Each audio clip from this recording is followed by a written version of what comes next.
तो कह रहा है अर्जुन कि भोग मिलेगा यह निश्चित नहीं, यह भी हम नहीं जानते कि हमारे लिए क्या करना श्रेष्ठकर है, क्योंकि जो कुछ हमने कहा वह अज्ञान प्रमाणित होता है। कहता कुछ पता ही नहीं क्या करना है क्या नहीं करना है, क्योंकि हम तो ठहरे अज्ञानी। यह भी ज्ञात नहीं कि हम जीतेंगे अथवा वे ही जीतेंगे। जीत किसकी होगी यह भी नहीं पता। जिन्हें मारकर हम जीना भी नहीं चाहते वे ही धृतराष्ट्र के पुत्र हमारे सामने खड़े हैं। जब अज्ञान रूपी धृतराष्ट्र से उत्पन्न मोह इत्यादि स्वजन समुदाय मिट ही जाएंगे तब हम जीकर करेंगे क्या? काम खत्म हो जाएगा। काम व्यक्ति के जीवन का सबसे बड़ा सुख है। काम, क्रोध लोभ मोह अगर हटा दे तो काम, ये सबसे बड़ा सुख है। राजा परीक्षित 1000 साल तक काम का सुख लेते रहे। परीक्षित, बहुत प्यारी कहानी है राजा परीक्षित की, कि जब ये 100 साल के हुए तो यमराज आए, बोले चलो, बोले महाराज अभी तो मजा आना शुरू हुआ है। तो इनके 100 पुत्र थे, इनके भी 100 पुत्र थे। तो यमराज ने कहा कोई एक दे दो, ले तो किसी को जाएंगे। तो जो सबसे यंग लड़का था 18 साल का, उसने कहा पिताजी हम चले आते हैं। बाकी तो मना कर दिए। 18 वाले ने कहा कि जवानी ही रिस्क लेती है। उसने कहा जब मेरा बाप और मेरे बहुत सारे भाई 100 साल 80 साल 90 साल पे संतुष्ट नहीं हुए तो क्या गारंटी है मैं संतुष्ट हूंगा? तो यमराज उसने कहा ले चलो। फिर यमराज आया 200 साल पर। महाराज अब ऐसे 10 बार यमराज आता रहा और इनके एक लड़के को लेके जाता रहा। जब ये परीक्षित 1000 साल के हुए और यमराज आया तब परीक्षित मुस्कुराए, बोले चलो यार। बोले क्या हुआ महाराज? अरे बोले एक बात तो स्पष्ट हो गई कि ये मन और इंद्रियां कभी नहीं भरेंगी। मिथक है लेकिन बहुत बड़ा संदेश दे रही है। मिथक है। पेज 3 मूवी देखा होगा, पेज 3, उसमें रेड पड़ती है। अमीर, बड़े बड़े अमीर छोटे छोटे बच्चों के साथ सेक्स कर रहे होते हैं, छोटे छोटे बच्चों के साथ। अब 50 साल के आदमी और 9 साल का बच्चा, सिर्फ इमेजिन करके देखो। पेज 3 मूवी का सीन है। पेज 3 मूवी का सीन है। पेज 3 मूवी बड़ी प्यारी मूवी बनी थी। हमारे देश में अच्छी अच्छी मूवियों को स्वीकार नहीं करते। वो बड़ा आज के बदलते हुए समाज पर बड़ा अच्छा कटाक्ष किया था। कैसे पुरुष समलैंगिक होता जा रहा है। मानी सी बात है, स्त्री के साथ रहने के लिए शक्ति चाहिए, परमात्मा बनना पड़ेगा। पहले स्त्रियां पति को परमेश्वर कहती थी ना, पति परमेश्वर। तो जो स्त्री से सृजन कराए वो पति, और जो अपनी शक्ति के द्वारा स्त्री को जागृत कर दे वो परमेश्वर। पति परमेश्वर।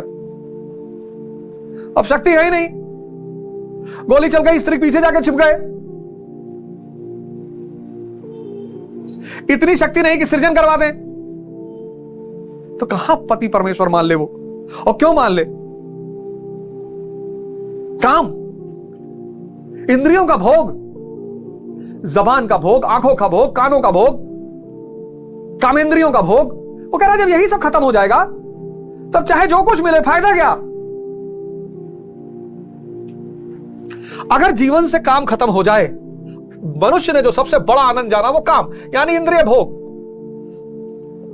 यह मनुष्य ने सबसे बड़ा आनंद जाना है जहां तक उसकी पहुंच है। तो कौन सी इंद्री? कान, नाक, एक से एक इत्र का इजाद किया, 1-1 करोड़ 2-2 करोड़ के इत्र, परफ्यूम्स। जीभ, एक से एक डिश का इजाद किया, एक से एक। हकाऊ मकाऊ बिरयानी, तो वेज बिरयानी, तो मटन बिरयानी, तो पता नहीं क्या क्या चीज का जीभ को संतुष्ट करने के लिए। फिर कामेंद्रियां, जनेंद्रियां, सेक्स की इंद्रियां। इससे बड़ा उसने कुछ सुख जाना नहीं। तो अर्जुन कह रहा जब यही चला जाएगा तब कौन सा सुख? इसके बाद भी कुछ है क्या?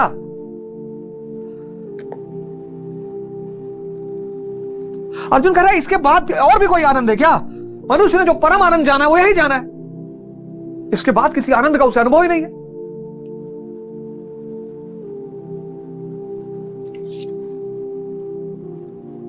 ध्यान,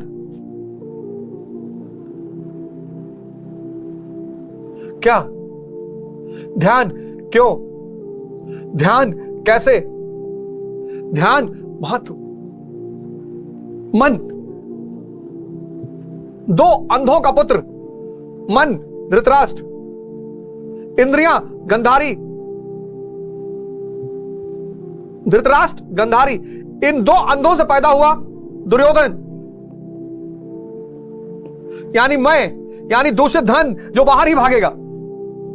2 अंधों से पैदा हुआ दुर्योधन। देखो तुमको पता है बहुत सारे पेशेंट्स हुए, कई सारी चीजों के पेशेंट्स हैं जिनको पता है उनको ये चीज नुकसान करती है, लेकिन जीभ से लाचार है। अरे मन के लिए खा रहे हो या तन के लिए खा रहे हो? अगर तन के लिए खा रहे हो तो पौष्टिक चीजें खाओ, और अगर मन के लिए, और बेहोश आदमी किसके लिए खाता है? मन के लिए। जो बेहोश आदमी है वो मन के लिए खाता है। इसीलिए तो डायबिटीज को ठीक करना आसान नहीं है, क्योंकि डायबिटीज ध्यान की बीमारी है, और जो होश में है वो तन के लिए खाता है। लेकिन फलाने बाबा सिर्फ चना खाए रहते हैं, ध्यान ही है ना, ध्यान ही है, उसके लिए कोई चुनौती नहीं है। और बेहोश आदमी मन के लिए खाता है। 4 रसगुल्ला खाएंगे, 300 शुगर ऑलरेडी रही और क्रेविंग रोक नहीं पाए, और 4 रसगुल्ला खाएंगे, शुगर पहुंच गए 700, किडनी डैमेज हो गया। ध्यान मन को जागृत करने का माध्यम है, और जागृत मन रोशनी की तरह है। ध्यान क्या है?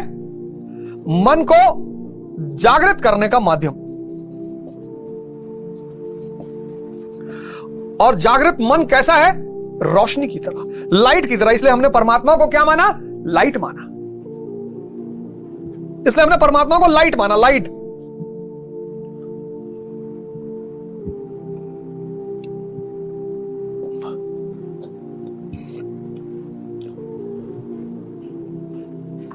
ध्यान क्यों?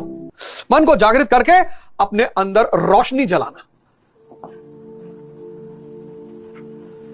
रोशनी नहीं जलाओगे तो जीवन अंधकारमय हो जाएगा। कुछ लोग पेंट सूंघ रहे हैं नशा करने के लिए, दवाई खा रहे हैं, कफ सिरप पी रहे हैं, भांग खा रहे हैं, गांजा पी रहे हैं।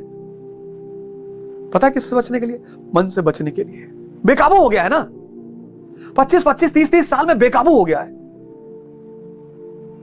एक घंटे में 50-50 सिगरेट, ये खत्म, ये मारा, ये खत्म, ये मारा।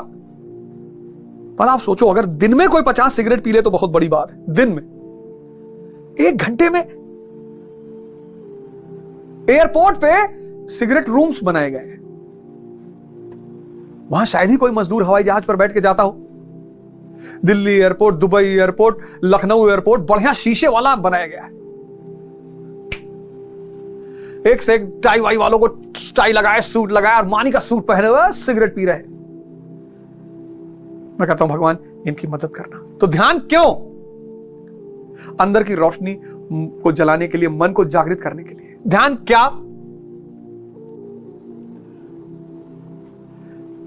है? क्या ध्यान? यहां पे लोग फंस जाते हैं, बहुत बुरा। ध्यान क्यों तो समझ में आ गया कि मन को जागृत करना, 24 घंटा मन को देखना। 24 घंटा तुम पढ़ना चाहते हो, ये बाहर जाके चाय पीना चाहता है, तुम खड़े हो जाओ कि चलो अब जब तब तुम हमसे कहोगे बाहर चल के चाय पीना है, तब तब खड़े हो पढ़ेंगे। मतलब 2 घंटे का एक स्लॉट पढ़ना ही पढ़ना है। तुम पढ़ने बैठे, 5 मिनट बीता, इसको चाय याद आ गई, सिर्फ 5 मिनट में। तुम पढ़ने बैठे, 10 मिनट बीता, इसको याद आ गया कि यार जो है मैगजीन लेके आना है। तुम पढ़ने बैठे, 15 मिनट में इसको याद आ गया कि न्यूज़पेपर। इसका मतलब कुल मिलाकर यह है कि ये तुमको डिस्टर्ब करना चाहता है, उठाना चाहता है, भटकाना चाहता है, काम नहीं करने देना चाहता है। आज के युवाओं को देखो कितना चिड़चिड़ापन पैदा हो गया है। उसकी वजह यह है कि वो करना चाहते हैं, हो नहीं रहा है, और मोटिवेशन को वो शराब की तरह इस्तेमाल करते हैं। कुछ देर तो सही रहता है, उसके बाद वो गल बुला के सब खत्म। तो ध्यान मतलब क्या है? क्यों ध्यान? मन को जिंदा करने का शास्त्र, माध्यम, रोशनी जलाने का। मुझे पढ़ना है, कितना घंटा? 2 घंटा। ज्यादा का नियम मत बनाओ, 2 घंटा। 4 बजे बैठे हैं, 6 बजे उठेंगे। अब इसने जैसे ही तुमसे 4:10 पे कहा उठो चाय पीने चलना, तुम भी उठ जाओ, लेकिन अब खड़े होकर पढ़ो। कष्ट से ही परिवर्तन होगा।